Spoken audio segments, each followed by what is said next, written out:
சிவ தாண்டவம். தாண்டவம் என்பதை வடமொழியில் நிருதயம் என்பர். தெய்வீக பாவனைக்கேற்ப உடலின் வெவ்வேறு உறுப்புகளும் இயங்குவது தாண்டவம். சிவன், காளி, ஸ்ரீகிருஷ்ணர் ஆகியோர் தாண்டவங்களை நிகழ்த்தியுள்ளனர் என்பதை புராணங்கள் மூலம் அறிகிறோம். 108 சிவ தாண்டவங்களுள் 7 வகை தாண்டவங்கள் சிறப்புடையவை எனப்படுகிறது. அவை காளிகா தாண்டவம், சந்தியா தாண்டவம், கௌரி தாண்டவம், சங்கார தாண்டவம், திரிபுர தாண்டவம், ஊத்துவ தாண்டவம், ஆனந்த தாண்டவம் என்பன. இவை சரிகம பதனி என்ற சப்த 7 சுரங்களிலிருந்து தோன்றியவை. பஞ்ச சபைகளில் ஆடியவை சிவனது நடன சபை. 5 திருநெல்வேலி தாமிர சபையில் ஆடியது காளிகா தாண்டவம்.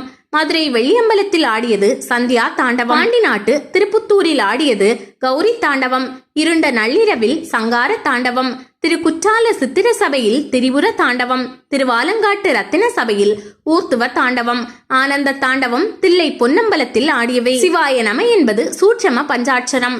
துடியேந்தி கையில் சீ எழுத்தும் வீசிய கரத்தில் வா என்ற எழுத்தும் அபேகரம் யா என்ற எழுத்தையும் தீச்சுடர் ஏந்திய கரம் நா என்ற எழுத்தையும் திருவடியின் கீழ் உள்ள முயலகன் மா என்ற எழுத்தையும் பொருத்தி காணலாம்.